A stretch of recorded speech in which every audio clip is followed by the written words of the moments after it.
Wondrous Roots, your health from the ground up. My name is Becky Montrone. We have a business here in Keene, New Hampshire called Wondrous Roots, and I am a holistic health practitioner with a degree in holistic nutrition. I see people in consultation for all kinds of problems, from just simple wellness and staying healthy, which is really the best way to go, isn't it? To dealing with things that are very advanced in disease, such as cancer and Parkinson's disease, things that are really big health problems today, and everything in between: diabetes, atherosclerosis, cardiovascular disease, thyroid, really just about everything. I think I've worked with just about everything.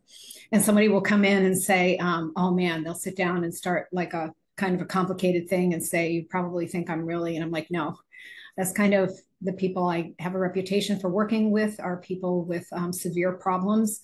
One of the reasons for that is not because I have all the answers, but because I'm very, very stubborn when it comes to not giving up and finding answers. So if you work with me, that's what you've got. You've got a detective, a health detective.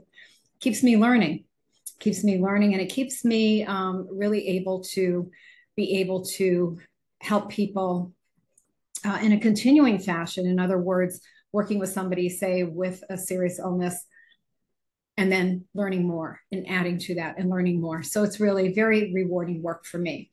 And I hope that you are benefiting too. So today, my subtopic is, well, let me finish my intro. So we are located in Keene, New Hampshire, which is in the southwestern part of the state, very beautiful, borders very close to Massachusetts and Vermont. And we are open 9:30 to 5 Monday through Friday in the Miller Forge building, 103 Roxbury Street. We have plenty of free parking. We have handicap access up on the third floor, and you can easily find us there. 9:30 to 5 Monday through Friday. The number is 603-439-2603. And I'm just getting someone. Oh, yes, she is very dogged, says one of my clients. Yes, I am very dogged. I'm very stubborn and determined. Thank you for that vote of confidence, Jean. And anyway, so yeah, 603-439-2603. You can also reach out to me from my website, wondrousroots.org. Contact us, or shopwondrousroots.com. Also contact us, and the two are very intermingled, so you'll get to me if you go to one of those or the other. You can easily reach me, and I will get back to you. Those come to my private email, and nobody else sees them, and I will be in touch. I am booking. I am always about 98 to 100 appointments out, and I am right now there. So I'm booking into late August at the moment, which doesn't give me any pleasure to tell you that. Only because I don't like to keep people waiting, but it's just the way it is. I've been in practice for a while, and I have I have a substantial clients who are already established, and then people wanting to establish with me. So I apologize for a delay in being able to get you into the schedule, but I will do that just as soon as possible. And I do make it work if we're dealing with an emergency, like a new cancer diagnosis or something like that. I will definitely do whatever I can to make that work fast. Okay, so I think that's my intro. I guess the other things I would say is working now, updating my website, kind of went to redoing that whole thing, and I'm able with this one to be able to get my library up there, my research library, and I think that that's going to be, so it's just going to be much more of an educational resource than it has been in the past, and that's thrilling to me, because that's my joy, is passing on information. It really is. The teaching, whether you've worked with me as a client, you're here in my office and I'm up there writing on the whiteboard, or you're here in this meeting like this, one of my webinars, you understand that that is my passion, is to impart information that I'm learning to you.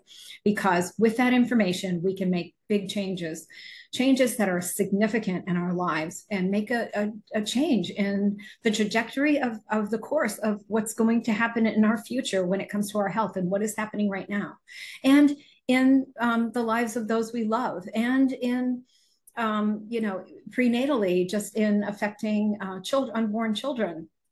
So the sky's the limit. And the more we know, the more powerful we are. And so that is really my goal, my joy, foremost, is doing that. And it really is what makes me tick. It's funny because when I'm putting orders together, and I like to do that myself and mail out the orders, people might say, well, Becky, that's something you can easily have somebody else. I really like to do that myself because I like to see who's ordering, what they're ordering, and it gives me great joy. Like I'll be putting eye drops to maybe a new person who found out about my MSM eye drops and ordered them. And I'm thinking, as I mail them out, I'm thinking, this is so great because I know this is going to make a big difference in this person's eye health. It's very, very thrilling, and it's very, very rewarding work. And I'm glad to have you all be part of it. So again, if you're listening, maybe you don't subscribe to my newsletter. Maybe you're catching me on Rumble or YouTube, and this is the first time you've ever been in touch with what I'm doing here. You can click on the newsletter with this video and all of my videos. You can click on those, and you'll see in the description right at the top a link to the newsletter that has the information that goes with each program. And there you'll find bunny trails to more information, but you can also subscribe to my newsletter. That means every time I put out an email, and I do that every Saturday before this program, you will get your own in your inbox, and you will know that this is coming up, and there's a link in there to click on to do that. So anyway, I think I've covered my bases there for my intro. So anyway, here we are, and let's get going. Oh, I also want to say, if you want to participate, and I love it when you do, you guys know that. I think about this like a classroom, just raise your hand one way or the other. So you can literally hit raise your hand on the Zoom navigational bar, and that will give you, last week, poor Joe, he raised his hand like the whole thing, and I just kept talking and talking and talking, and I never noticed that he had done that. So I will pay attention today, make sure that I do. And then I click on you and you talk, or you can type in the chat, or you can type in the Q&A, and we'll do it that way. I also want to say, I'm talking today about a certain topic, but suppose you like to use this opportunity to ask me a health question for yourself or for somebody you know or whatever that has nothing to do with lithium today that I'm talking about.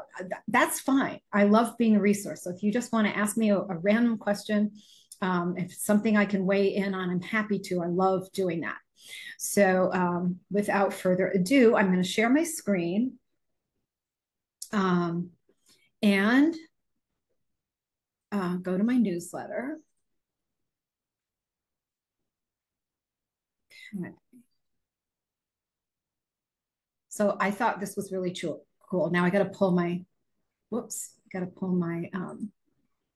I always have to do this, get myself all set up so that I can see somebody raises their hand. If I actually bother looking, that would be helpful.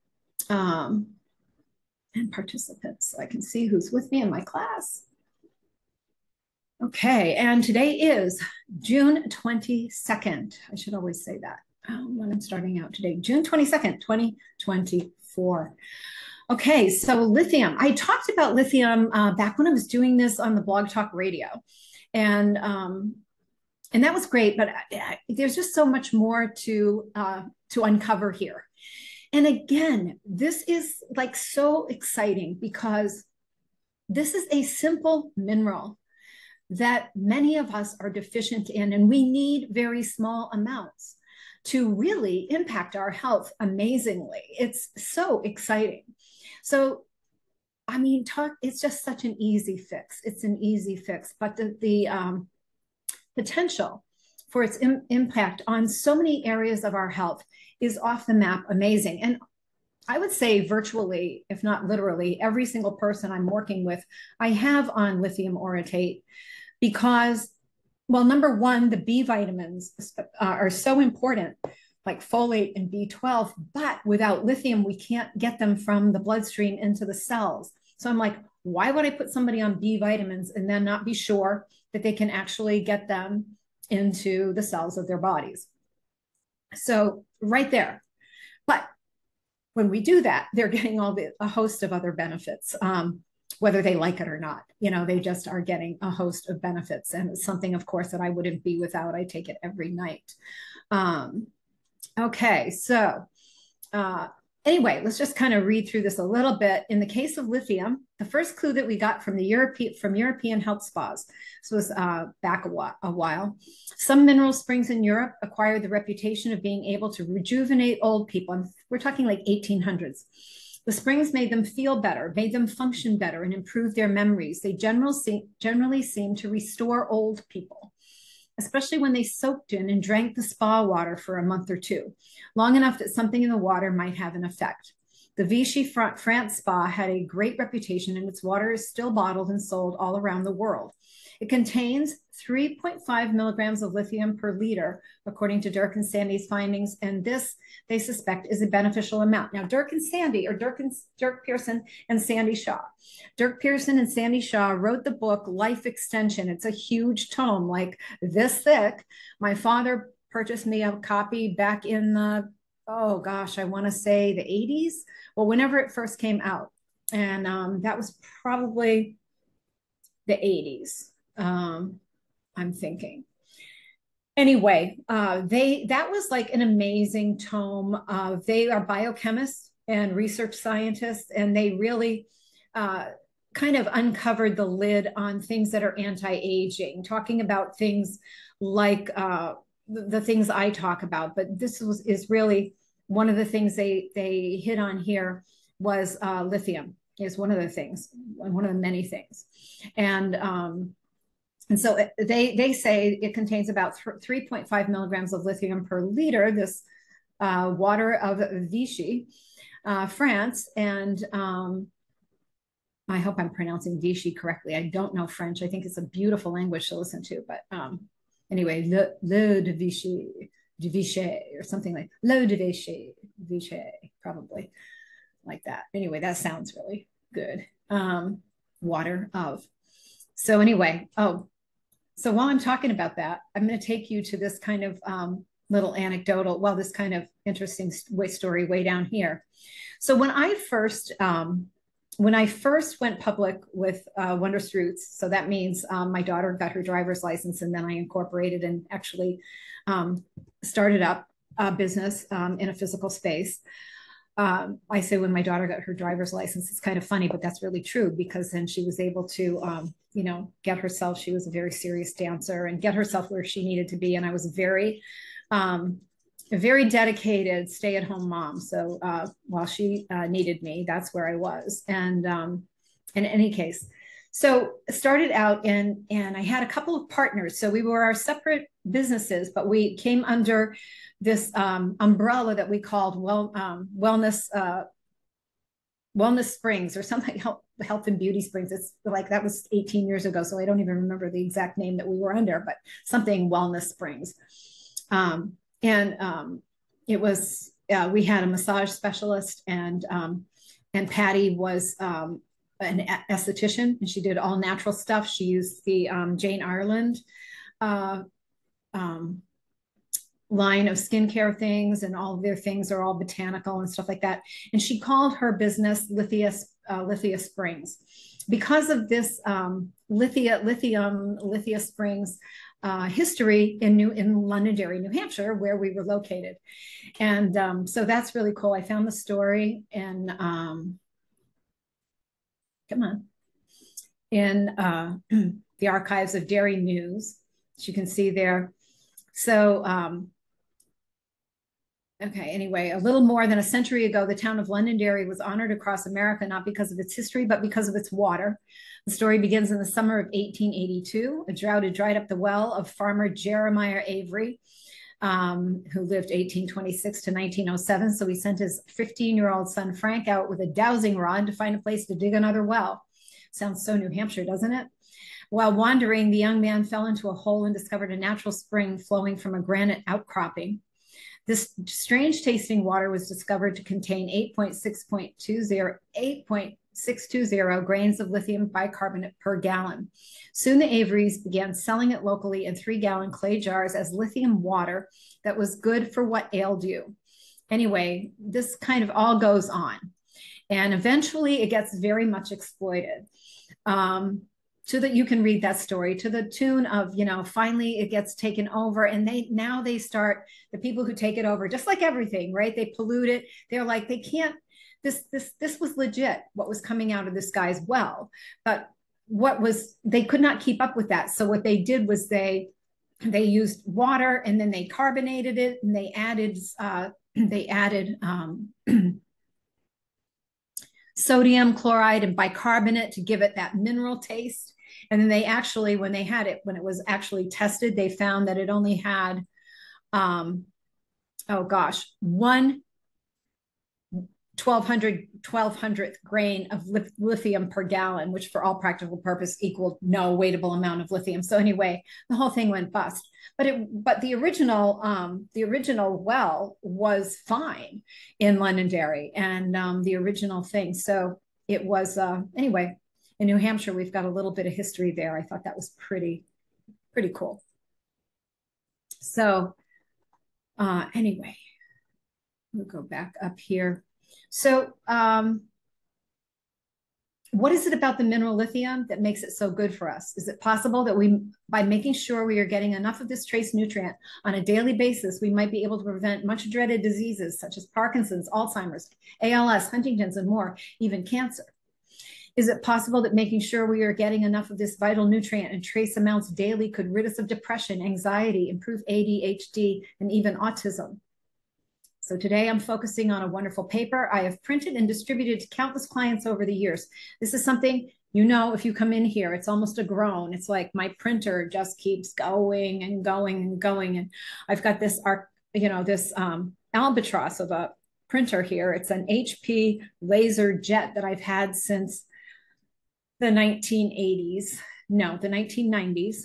And I have another one back in the shipping room, and these have traveled with us. They never give us any problems. They are laser jet, so they are fast, and they use toner rather than ink, like inkjet type stuff. Anyway, whatever. My printer is constantly going because I'm constantly filling folders like this with information when I meet with clients, because the information, the knowledge is what it's all about, right? Like nobody comes to me and gets, all right, in my professional opinion, just trust me. You need this, and this will take care of things. No, that's not the fun of it. The fun is, this is why. And so anyway, that's what I do. And this is one of the papers that I use a lot with people because it's such a good one. So I'm going to focus today on this one, and then we're going to take a ride over to my page, my new page, research page on lithium on my website that you can access and hit some highlights there. But I think this one is really important to go through pretty carefully because it sort of outlines things. And that way I know you're getting it. If you're listening to me, you're getting it, because I can say, you can go back and read this, but I know you might not, because everybody's busy and everything. And you might say, well, at least I know it's there, but you might not get it. So this way, I know you're going to hear it. And this is a great paper by Thomas Marshall, Ph.D. Did a great job with this. I really give him a lot of credit for this and really appreciate it. But I'm going to read through the entire abstract here because this kind of gives you a summation, and it will really whet your appetite for lithium, knowing more about it. So we normally, right, lithium we think of as bipolar medication, lithium carbonate. And we think about that as being, oh my gosh, because we know there can be a lot of problems with toxicity with lithium carbonate in high doses. And that's true, although it's been a wonderful medication for bipolar illness. But anyway, we'll talk more about the differences there. But in high doses, lithium acts as a drug accompanied by potentially serious and debilitating side effects. In low doses, lithium acts as a nutrient required for B12 and folate transport and uptake. So see, this is so important. B12 and folate transport and uptake. You're like, I'm taking folate, I'm taking it in a methylated form, I'm taking it in an active form, I'm making sure I'm getting my Bs. Guess what? You might not be getting them. And as people say, oh, my doctor says to stop taking B12 because my B12 serum levels are sky high. Guess what? It's not getting out, it's in the traffic jam in your bloodstream. So, right, you need lithium. Okay. Neuromodulation and the function of many biochemical processes in both humans and animals. Studies since the 1970s have shown the ability of lithium to stimulate the proliferation of stem cells. Now we're going to get to that a little bit down further. We'll go more into that, but that's very exciting because stem cell, increasing stem cells has been huge lately in the last like 10, 20 years. We hear about that a lot. Things that increase what are stem cells? Stem cells are cells that are undifferentiated. So when we need them, if we have more stem cells, we can pull on those stem cells to make cells we need in certain areas that we personally need ourselves. That's why, like Joe Mabe of the hyperbaric fitness, right? Hyperbaric oxygen treatment out in Swansea, the hyperbaric fitness. And Joe was in just last week, and he's going to do another program with me probably in August. We were like, well, it's high time we do another program. But one of the big things that the diving does, the hyperbaric oxygen treatment therapy does, is helps create stem cells. So stem cell, this is huge. Recent studies have described lithium's ability to upregulate neurotrophins, okay, such as brain-derived neurotrophic factor, BDNF, and nerve growth factor, NGF, which are important in neuronal function, plasticity, and repair. This is huge, people. This is amazingly important. These are things that are problems with the major degenerative diseases we are seeing in people today: Alzheimer's, Huntington's, ALS, Parkinson's disease.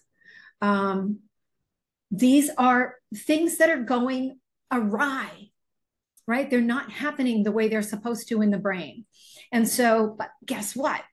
There are things that we can use to augment those processes and get them to work properly. It's really remarkable, especially when you consider you can use a multitude of these things together in a synergistic way. Wow. How many people are sick who do not need to be sick? It's just amazing. Now, I've got somebody with her hand raised. Okay, so we're going to give this a try, Jean. And I'm glad I looked over to see that. I'm not sure if I should allow you to talk, but I have to ask you to unmute. All right, go ahead. Are you there? Yeah, okay. I am. This was a test to see if you would look up and see a hand. You what? Oh, you were just testing me. I knew you were probably going to be a wise guy with this one. Yeah. Of course. But I did look up, just so everybody knows. I'm paying attention. And it was only in a few minutes. Okay. Okay, good. Yep. All right. Not too bad. Okay. So goodbye. Bye-bye. Okay. So yeah, Jean's just testing me. I thought she might be. She's kind of a, practical joker. So I thought that might be the case. All right. Okay. With its newly described antioxidant, always talking about that, and anti-inflammatory activity, along with powerful neuroprotective effects, low-dose lithium therapy has largely unrealized potential to prevent or treat a wide range of neurological disorders, such as traumatic brain injury, and this is true too, post-stroke, that reperfusion, ischemic reperfusion, the damage that can come as the blood flow comes back to the brain. But TBI, like you're in a car accident or whatever, right? Alzheimer's disease, Parkinson's disease, ALS, chronic pain, mercury toxicity, depression, anxiety, alcoholism, drug addiction. Also, I found very intriguing is its ability to help with excitotoxic damage, right? So I talk about that a lot, from aspartame, right? Your diet sodas and MSG and all of the monosodium glutamate lookalikes that cause the calcium channel blockers to stay open for too long. And the calcium floods in and destroys the cells. So lithium is like magnesium, helps stop that damage and the whole calcium influx due to the lack of calcium channel blocking. So that's huge today, because it's not just the things that we are, say, lithium deficient because we don't get enough from our food and our water, but we also have things happening that we're exposed to, these toxins that are causing damage that lithium then can, I'm going to stop my share for a minute, for 1 second here, if I can stop my share. Okay, and then start my share again. Okay, share. Because in my little tile that's there, all I'm seeing is Jean's hand up there, and I don't think that that's what we want seeing on the recording. So let me just see if I can. The thumbnail view is not good. Jean, you totally screwed this up. No, you did. You just did. So let me see if I can change that. Stop my share again. Just give me a minute. Okay. Okay, so that should take care of it. Share. And it does. All right. Well, that's good training for the future. Okay. So, all right. For most people, the word lithium suggests images of mental unrest, imbalance, or overt mental illness. This is because, anyway, blah, blah, blah. First discovered as a chemical element in 1817. Lithium carbonate is currently the used form to treat depression. I'm not going to read the whole thing. You'll be happy to know.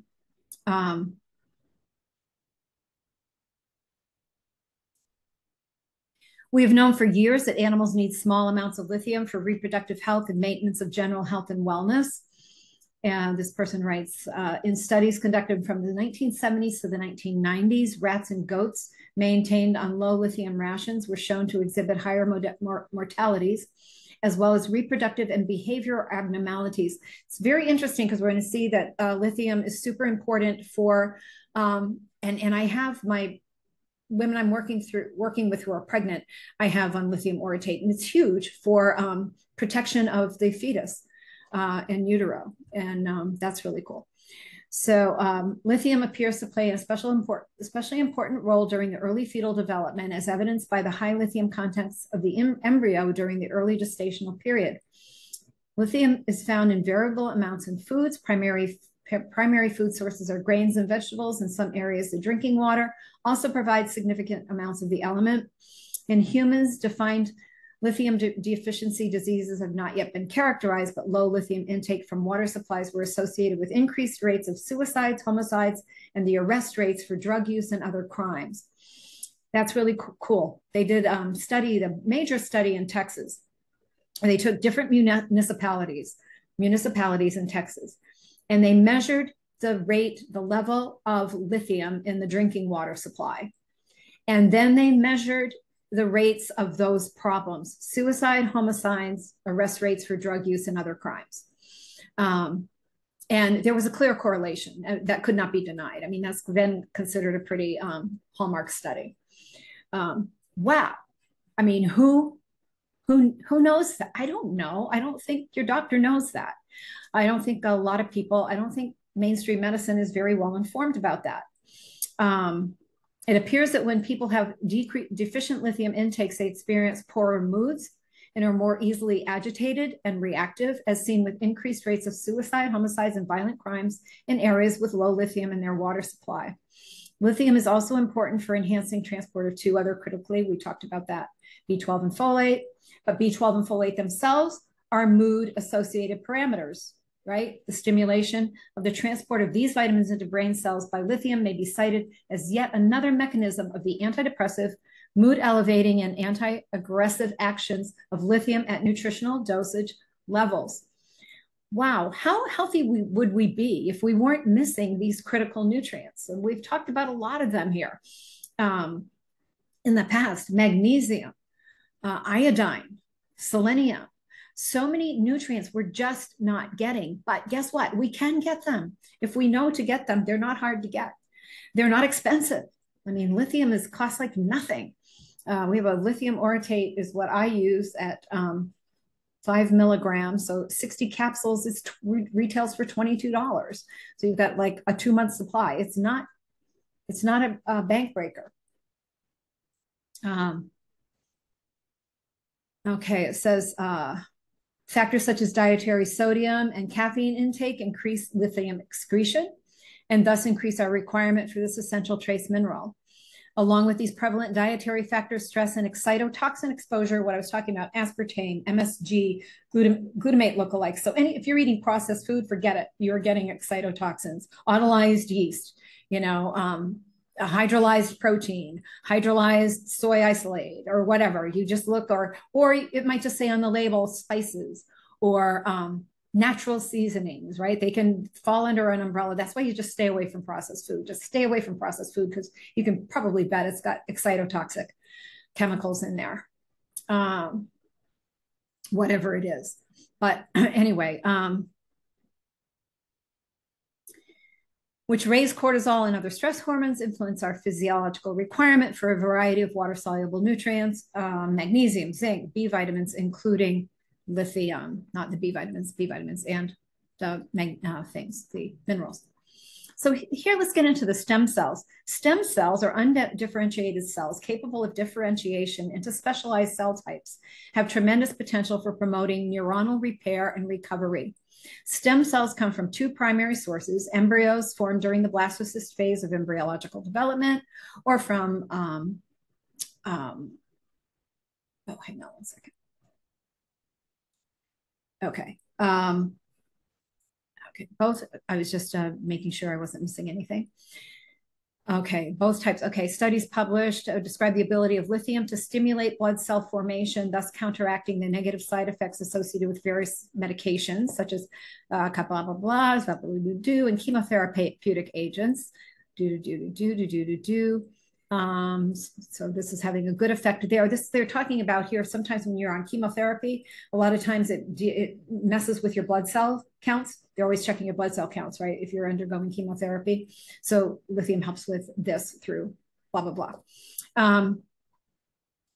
So Rutgers researchers filed a patent using lithium salt to stimulate cord blood stem cell proliferation and growth factor production. So this is a good thing.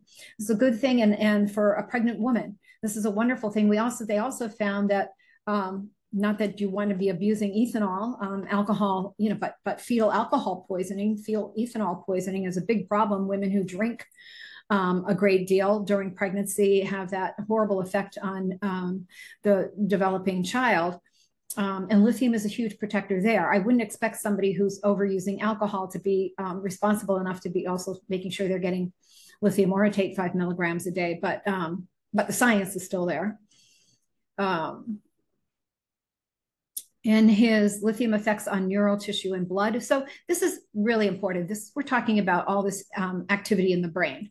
So how its effect on things like Alzheimer's, Parkinson's, ALS, Huntington's disease, that type of thing. So lithium upregulates neurotrophins, including brain-derived neurotrophic factor, BDNF. Now, these are things that, you'll see cited in a lot of literature for ways that we improve brain function. Okay, so magnesium L-threonate is another thing that increases BDNF, brain-derived neurotropic factor. Other things, you can buy really expensive supplements called BDNF, but you don't need to. You can use lithium orotate, you can use magnesium L-threonate, you can use other things like that to boost brain-derived neurotropic factor. Also nerve growth factor, neurotropin 3, as well as receptors to these growth factors in the brain. So you've got to have them, but that you've got to have something in the brain for them to lock into and be utilized, right? The receptors. Okay. Lithium stimulates proliferation of stem cells. We just saw that, including bone marrow and neural stem cells in the subventricular zone, stratum, and forebrain. The stimulation of endogenous neural stem cells may explain why lithium increases brain cell density and volume in patients with bipolar disorders, kind of getting that side effect of that. Lithium also remarkably protects neurons against glutamate. Again, the things I was just talking about that you find in your processed foods. And if you're drinking diet soda, stop it, stop it, stop it. Aspartame is so dreadfully toxic for this reason. Seizures and apoptosis, brain cell death, due to a wide variety of neurotoxins via the NMDA receptor inhibition and modulation. Lithium causes granulocytosis and enhances immunological activities of monocytes and lymphocytes. So that's good for your immune system. Let's just put it that way. Young concludes lithium has been beneficial in animal models of brain injury, stroke, Alzheimer's, Huntington's, and Parkinson's disease, ALS, spinal cord injury, and other conditions. A recent clinical trial suggests that lithium stops the progression of ALS. Now, let's just stop and think about that for a second. That's headline news. That should be headline news. Anything that is having an effect that is being studied and shown. Okay, so that is going to be a link, I'm sure, to a study. And you would be able to find that down, I'm sure, at the very bottom. Number 13. This is what you can do if you're like, well, where was that? Okay, so I think it was 13. No, what was it? Yeah, no, 15. Okay, 15. Well, 15 is Young Review of Lithium Effects on Brain and Blood. So it's in there. So this is exciting. This is super exciting. If you have people in your family, in your sphere of influence, you know, tip them off, because we're told these things are hopeless. There is no cure. There is no cure. And usually with there is no cure is there is no prevention. Means that there is nothing stemming from the American Medical Association toolkit. And the American Medical Association toolkit is basically pharmaceuticals, surgery, medical devices, right, and procedures. It doesn't mean that in the world of scientific study and what is known, that there isn't anything. It means it's not embraced and it's not utilized by the American Medical Association. So please always remember that.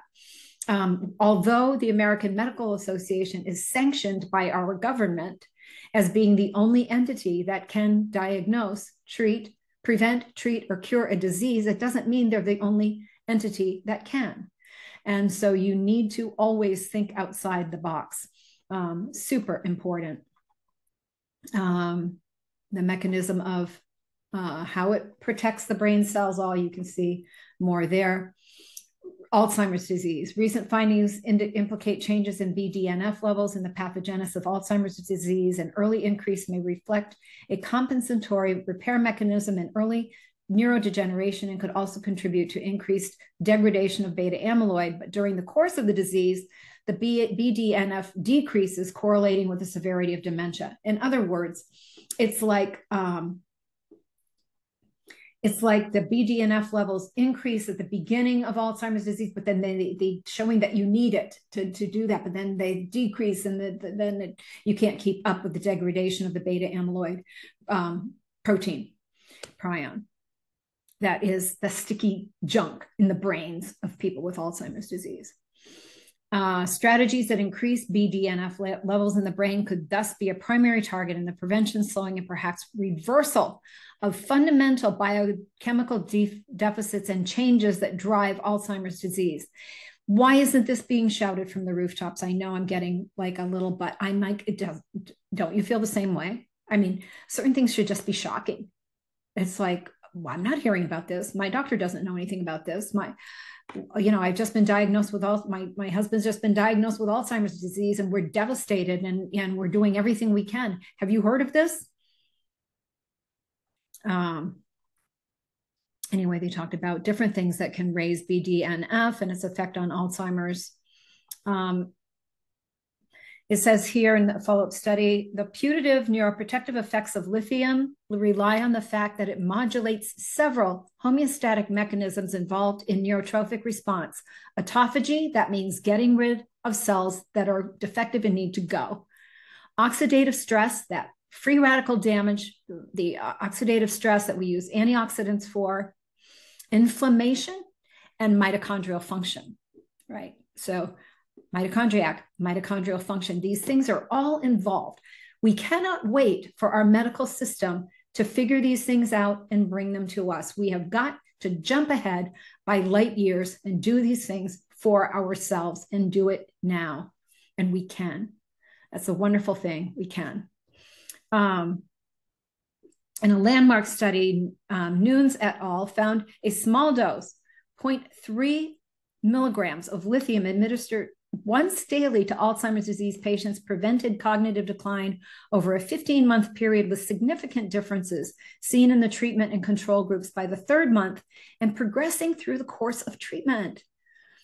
Please, and what we've seen with like methylene blue, magnesium L3, come on, what are we waiting for to get these people well, to prevent this, to stop this in its tracks? It can be done.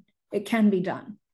And that it isn't being done is criminal, because it's not that it's not known. If I can find this, anybody can find this. Anti-inflammatory activity. So that's really reducing inflammation. We know that's a huge problem with many chronic illnesses, a wide range. So may serve as lithium, with its ability to reduce inflammation in small nutritional doses devoid of side effects commonly seen with high-dose therapy, may serve as a powerful adjunctive therapy in the treatment of a wide range of chronic inflammatory diseases. So adding to your antioxidant, anti-inflammatory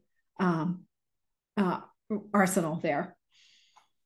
Stress and chronic stress, coupled with its anti-inflammatory effect, lithium has been shown to possess antioxidant effects through the inhibition of free radical production, while increasing, I get to say it, the activity of endogenous antioxidant systems such as glutathione peroxidase. See, I knew it had a relationship to glutathione. It has to. So what is glutathione? Is the highest antioxidant in the body. And we make it ourselves, endogenous. So lithium is actually contributing to your innate production of glutathione. Mitochondria, glutathione. I get to say them every single time. Suggesting a potential link between lithium's neuroprotective antioxidant effects and cognition, Vo et al. State that animal studies have shown positive results regarding the neuroprotective and antioxidant properties of lithium, while human studies indicate a potential benefit of lithium for improving cognition. Like, I don't know, I can't remember anymore. I'm having trouble finding a name. Blah, blah, blah, blah, blah, blah. Okay, this is where we're going here. And it says here, it's been observed that populations who consume higher amounts of lithium in their water show reduced all-cause mortality. That's death by all cause. And yes, there's very much evidence that, Jean, that lithium helps bipolar. In fact, we use high-dose lithium carbonate as medicine for bipolar illness. But this comes with heavy, heavy side effects. The thing that is really interesting is lithium orotate in low dose has also been shown to be very effective for bipolar, people with bipolar, which is wonderful because you can, in many cases, avoid the toxic prescription lithium and get a very nice effect for people with bipolar illness. Very good question. And lithium and mercury toxicity. Mercury toxicity, blah, blah, blah, blah, blah, blah. Lithium has a modulating and opposing action on glutamate. So there you go there. Lithium, magnesium, and trace elements, both lithium and magnesium, my hero, are known to possess anti-inflammatory and antioxidant activities, along with their specialized ability to inhibit NMDA receptor overactivation. The latter is believed to play a strong role in their antioxidant, free radical reducing, and anti-inflammatory effects. See, this is what we need to be going for all the time, isn't it? Antioxidant, anti-inflammatory. We talked about that last week, talking about pomegranate and how much that aspect of pomegranate effect it had on the different areas of health. So these are the things we need to be grabbing and going for here in this modern world we're living in order to stay healthy, in order to stay out of the minefields of of these degenerative diseases, the minefields of, oh, I hope I don't get cancer. Oh, I hope I don't get Alzheimer's disease. I hope I don't get Parkinson's. I hope I don't get blah, blah, blah, blah, blah. And all of the fact that in this minefield of chronic diseases that come, we are getting, we're breathing in all of these toxins that are major, or consuming them in our food and water, that are major sources of the free radical damage that are causative to these diseases. It's very exciting. Yeah, it's very scary, but then when you know what to do, it's like super exciting. Anyway, nutritional forms of lithium, talk about that. I use orotate, and you can read more about that, high versus low dose. Lithium use in alcoholics and drug abusers. So that was like a good result there. Dietary sources of lithium. Foods traditionally regarded as neurotonics are defined as having a nourishing effect on the brain and nervous system, such as cacao, oats, seafood, seaweed, goji berries, various fruits and vegetables, depending on the soil in which they're grown. And that's the thing. Like, I would never depend on, oh, I'm going to make sure I incorporate foods every day that are supposedly rich sources of lithium to make sure I cover that. I'm not going to depend on that. No, I'm going to take a capsule of 5 milligrams every night, make sure I got it, because we don't know how much lithium was in that soil, right? Have no idea. Or how much I ate, or, whatever. Yeah, still want to eat those good foods, but they're for many reasons, but I'm not going to rely on that. Anyway, okay. Toxic challenges and deficiencies. Okay. Anyway, an optimal nutritional intake of lithium may prevent or ameliorate many neurologic and psychiatric conditions through effects on nervous system metabolism and generalized anti-inflammatory and antioxidant effects. Pharmaceutical agents often mask symptoms without correcting underlying problems. Yes, yes, yes. Nutritional supplementation is safe with wide-ranging neurological benefits and should benefit overall health, and does. All right, now I want to go from this one to back to here. Now, let's go down here because I'm very excited about this. Started building my library. I'm going to go here. This is my page on my newly done website that is on lithium. But if you look here, you can see the ones I've got up there so far, which I have to give myself quite a bit of credit because it's time consuming. I do this at night and on the weekends.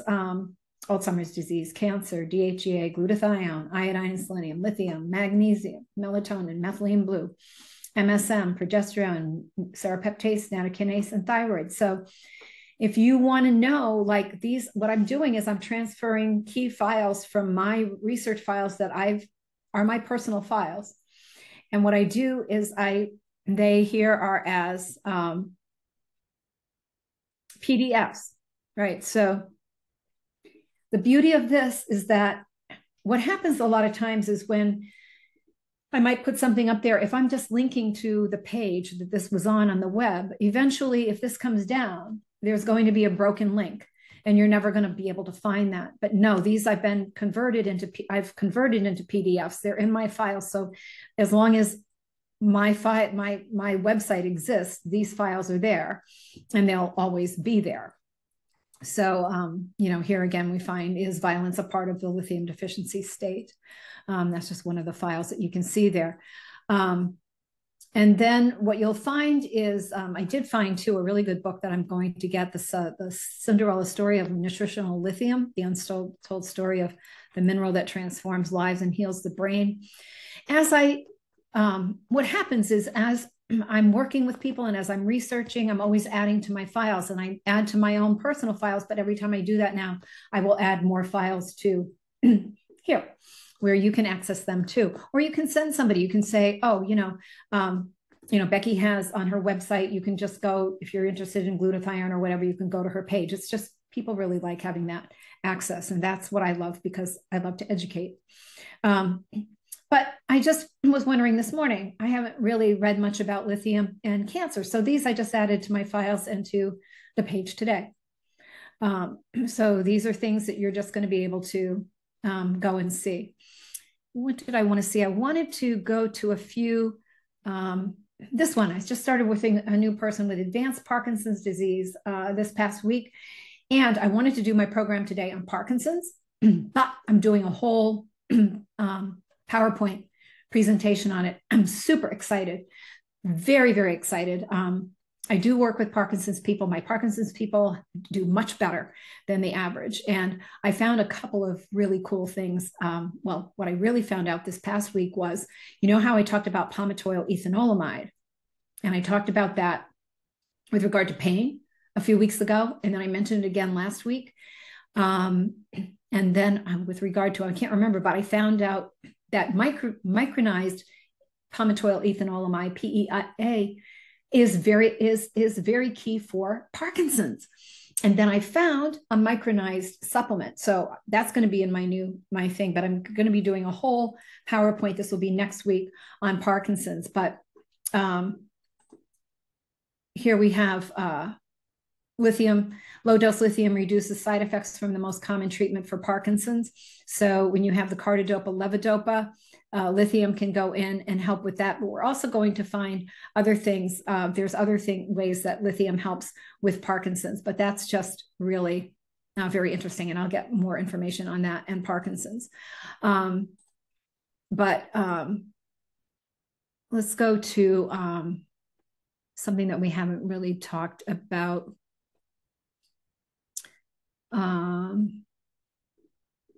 Let's talk about this. So most people haven't heard about the connection between lithium and ADHD, okay, attention deficit hyperactivity disorder, another big problem. Tons of kids getting diagnosed with this, a lot of adults now diagnosed with this, and there are reasons for that, I think, nefarious reasons, how we are poisoning our children with the childhood inoculation schedule, and putting adjuvants and all kinds of toxicity, aluminum and all kinds of things into the bodies of people that were never supposed to be there, and inciting all kinds of inflammation to make the inoculation supposedly work better, to make antibodies. So we are poisoning people, we're making them sick, and then we're putting them on medications to try to deal with the sicknesses we have created. And so anyway, lithium is a mineral, blah, blah, blah, blah, blah, blah, blah, blah. The ancient history of lithium, we talked about that. So low dose lithium for ADHD. In 1990, this writer says, I was as familiar with as any psychiatrist with the negative side effects of high dose lithium. I was also weary of constantly monitoring blood lithium levels in patients taking the drug to make sure levels were in the therapeutic range, blah, blah, blah, blah, blah. Started to wonder if lower doses, okay. Why does nutritional lithium help ADHD? Lithium is restorative tonic for the brain, strengthening and protecting neurons and balancing levels of the neurotransmitters that allow neurons to communicate. Lithium increases serotonin. It helps balance neurotransmitters. It increases serotonin, a neurotransmitter that helps regulate mood and behavior. It also increases dopamine, a neurotransmitter well known to play a key role in the symptoms of ADHD, with imbalanced levels triggering hyperactivity and mood swings. It decreases the neurotransmitter glutamate. So we have a lot of glutamate poisoning. Again, talked about monosodium glutamate. I talked about excitotoxins, aspartame. Let's talk about the inoculation schedule for children, all of the shots, which also cause a huge glutamate excitotoxicity, which is another way we're causing disease in children. Heartbreaking problems that don't need to be. With imbalanced levels triggering, okay, it decreases glutamate, which can damage neurons if levels are too high, and it increases the oxygen action of MAO, an enzyme that regulates neurotransmitters. Low levels of MAO are linked to aggression. It helps protect the brain cells. Again, the mineral may protect neurons from excitotoxicity. Talked about that quite a bit today. Damage or death by excessive stimulation from brain-based biochemicals. It helps activate neurotrophins like B, D, and F. We talked about that. Proteins that nourish and protect the neurons. Additionally, lithium boosts levels of N-acetyl aspartate, a biomarker for healthy neurons. Lithium can even increase the amount of gray matter where brain cells reside, but lithium doesn't stop there. Lithium can affect genes in the frontal cortex, the part of the brain that controls aggression. The mineral also decreases neuroinflammation in the brain, a factor in many chronic mental health disorders, including depression. That's why antioxidants like glutathione affect mood. Last but not least, lithium helps move vitamin B12 and folate into nerve cells. Okay, talked about that. If your ADHD child is irritable, angry, aggressive, and impulsive, you can begin to supplement his diet with low-dose nutritional lithium in partnership with your physician. Anyway, that is exciting. It is all super exciting. And also, that's a big problem with Parkinson's. We're going to find out next week, is that you have decreased dopamine production, but also decreased serotonin, norepinephrine. And so you have this, lithium is going to be key in that respect as well. And again, when we work with something like Parkinson's or Alzheimer's or cancer or anything, I use the slap it silly approach, which means we don't go with one thing and say, okay, we know that this is effective against Parkinson's, so we'll just use a bunch of that. No, we use some of everything that we know works, and we get a nice nutritional soup, nourishing soup, so that when you're weakening Parkinson's with one thing, it's laughing at you over here with all of these other things. No, you have to, you've got to do it so it's, you weaken it here and it's going to laugh at you over here, but you weaken it there and this will not laugh at you over here. No, you weaken it there. And you hit every area that you know in a disease that you can possibly affect. And this is called orthomolecular medicine. It's usually using nutrients in therapeutic amounts to treat disease. It's super exciting. This is a really good paper. By the Neurotropics Foundation or whatever that is. It kind of gives you like a whole overview, balance the mood. This is a lot faster. I took you on this is kind of the short course. I took you on the longer course this morning or this afternoon. Balance the mood, growth factors, the brain, neuroprotection, the brain, the gray matter, blah, blah, blah, all of that.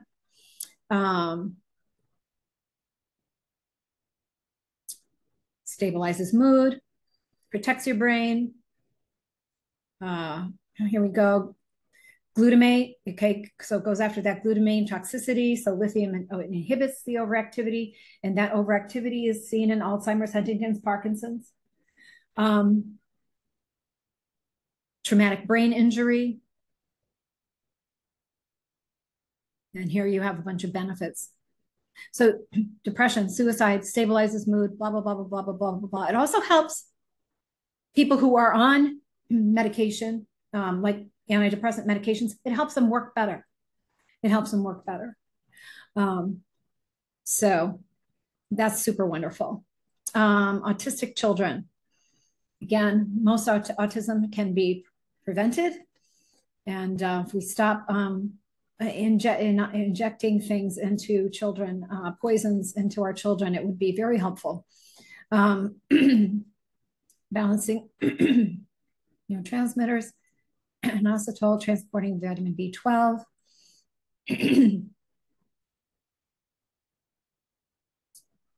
3 ways can help with that. So you can see clearly there's a lot of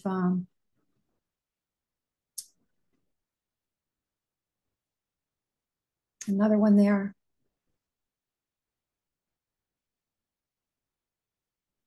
So I think we've pretty much, covered the bases here with this, how trace lithium supplementation for bipolar. So, Jean, you were asking, is there any evidence that lithium helps, that this lithium helps bipolar disorder? And there you've got that article there, trace lithium supplementation for bipolar disorder. So again, I'm very excited with my library here. You look at different things, you'll see here for Alzheimer's disease. And then as I have presentations on different things, you'll find different media there. You'll find, I just hope that you really enjoy and take advantage of these things. Methylene blue, we've got a huge huge bunch of resources for a lot of these things. So I'm just adding to those iodine and selenium. There's just a lot of things that you can find. So these are things that people ask me, do you have information? These are things that come out of my files. They're things that I want to be able to share easily with people. So, all right. So we are at 1 o'clock here by my time. I'm going to stop my share and come back here with you. I do have an unrelated question. How much cucumber seed extract powder do I use daily, and can I use it twice a day? It's very tasty. Kathy, the dose is 3. Okay, now I've got to remember that. Okay, so I did. All right.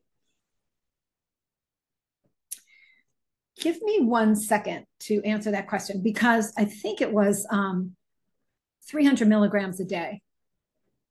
And so the powder, it comes up to about 3/4 teaspoon for a dose, whatever that is. I'll have to email you, but it's whatever the powder is. It's like 3/4 to a teaspoon of powder a day. I think it's 300 grams a day. Yeah. And can you use it twice a day? I don't see why not. I don't see that you're going to get toxicity from cucumber seed powder. But that's what it is. It's 300 grams, and it comes out to like 3/4 to a teaspoon of powder in a dose for that. I figured that out for somebody. Okay. So anybody else with a question or a comment before I say goodbye? I hope you have like a really wonderful, wonderful weekend. And I will say, somebody asked me, they said, I noticed, I've watched your webinars and I noticed you're always wearing a Star of David. Like, what is the significance? And whoops, I have another allowed to talk, but I'll do that in a second. And the significance is I purchased this after the massacre of October 7 in Israel. And basically the statement is, if you're coming for the Jews, you can come for me too. And so that's it, if you were curious. Thank you, Dr. May, for that. All right, looks like I have another, Jean is asking to be broadcast again. All right, Jean. I just making a comment about levodopa carbidopa, and that it's used for restless legs. Yeah. It can be used for restless leg. It's, you really don't want to go with carbidopa, levodopa if you don't need to, because it has problems with it, with side effects and toxicity. And it also has only a window of time when it's useful, and then it wears out. So even with our Parkinson's people, even though it's useful, we don't want to use it until we absolutely have to, because eventually it stops working. So, yeah. Makes sense. Okay. Well, thank you for that. Okay. All right. Great show. Okay.